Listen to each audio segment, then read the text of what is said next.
Magandang araw mga idol. Kung sa naalala nyo, ito yung ginawa nating car wash window box. So, in-installan ko na po ng ibang electronic parts sa loob. Meron na po yung power supply sa loob. Yan, meron na po yung power supply sa loob. At yung kanyang electronic board, ito pala mga idol, i-install natin. Kasi bagong dating pa lang po ito. Kaya medyo na-delay yung ating gawa. So mga idol, isi-set up po natin ito sa 5 piso coin, mga idol. So, ito po yung kanyang switch. Yan sa nakikita nyo. Nakahilera po yan. Yung number 2 pin po nito, iaangat lang po natin yan sa taas para po mag-select siya na 5 piso, 3 minuto po yung kanyang pagta-time. So, ayan na, na-set up na natin yan. At saka ito po yung kanyang relay na isa, tatanggalin po natin ito mga idol kasi po kakabitan po natin ito ng malaking relay. Kasi nga po, karwaso bendo po ito, kailangan po ng malaking relay para po i-operate yung kanyang malaking motor. So, tatanggalin na natin to gamit yung ating desoldering pump at saka soldering iron.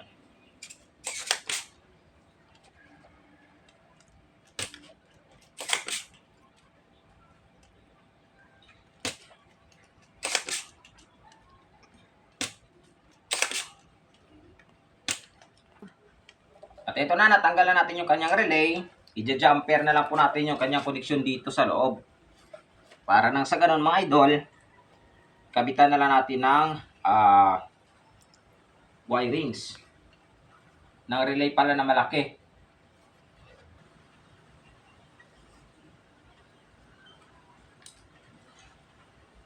Yan, so gamit itong wire, i-jumper na lang po natin ito, yung supply ng kanyang relay.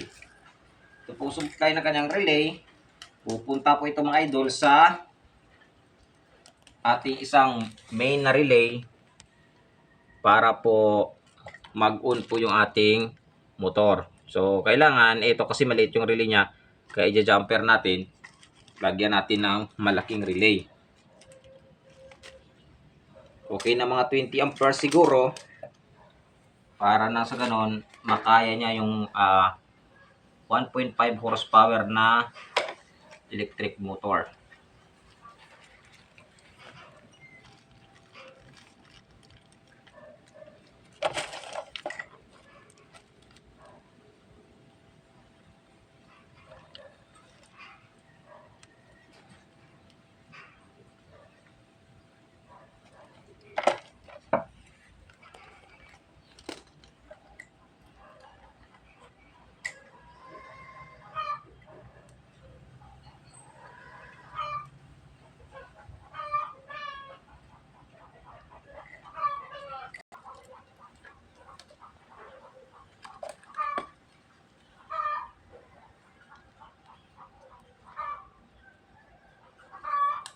So, ito na mga idol, i-wiring na po natin yung kanyang connection ng kanyang relay.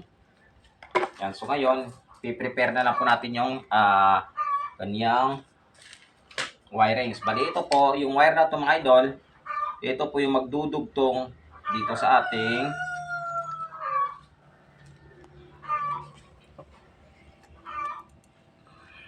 timer. Papunta naman po ito sa ating coin slot. Yan.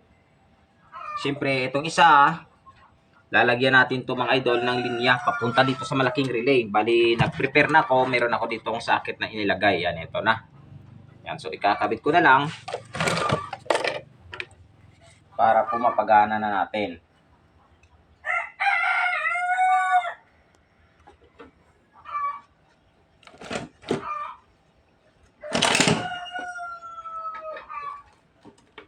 Ikakabit na lang natin po ito sa loob yung ating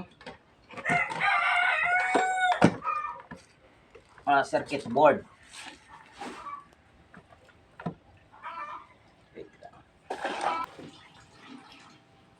So, ito na yung ating 5 peso coin slot mga idol sa inyong nakikita. Yan.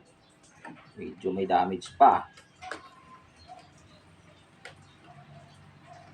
So, ito yung ating 5 peso coin slot at ito yung ating coin sensor. So, ikakabit na lang po natin ito mga idol para na sa ganon magamit na natin yung ating car wash bendo.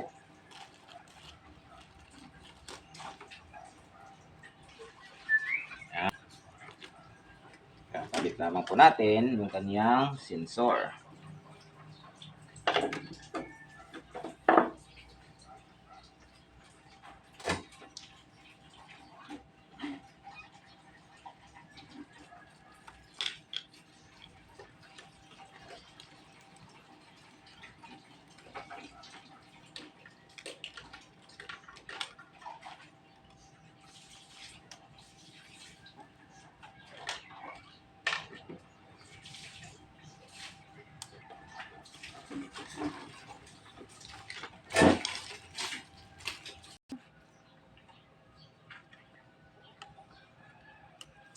At ito na nga, gusto na po natin yung ating coin sensor sa kanyang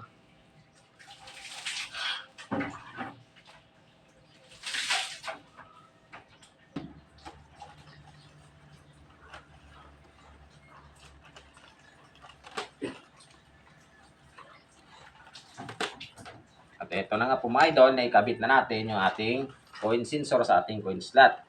Lalagyan na lang po natin yung ating supply. Ito po yung supply na ating coin sensor sa ating coin slot.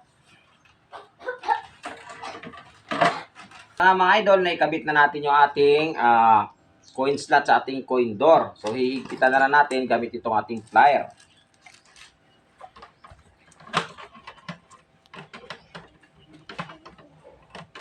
Higpitan na natin yung ating mga tornilyo.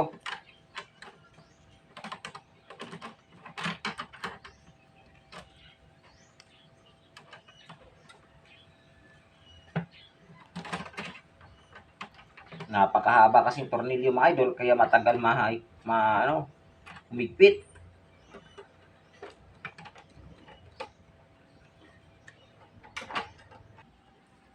So, ito na siya mga idol. Naikabit ko na yung ating coin slot sa ating coin door. Sa inyo nakikita. Ayan. So, kakabitan natin ito ngayon ng supply. Para malaman natin kung gagana po yung ating car wash vendo. Dali lang naman kasi nakasakit lang naman to. Hindi na mahirap sa atin mag-wiring. Papasok ko lang yung socket. Yan. So, ngayon, susubukan natin tong pagganahin mga idol. Sasaksak natin sa extension wire para malaman natin kung gumagana po ba siya. So ayan mga idol, dahil na-assemble na natin, isasaksak po natin ito ngayon yung kanyang power cord. Ayan, sa nakikita nyo, gumagana na yung kanyang timer mga idol. 0 po yan. So susubukan natin ngayon, lalaglagan ng 5 piso kung ilang minutes po yung ating timer. Uy, masikip. Ayan, so 3 minuto po yung kanyang pagpapower para po magbigay siya ng signal sa ating motor para mag-operate po. So, okay na po ito mga idol. Pwede na natin ito ibigay sa may-ari. So, maraming salamat po at sana po nakapagbigay tayo ng kaunting kaalaman.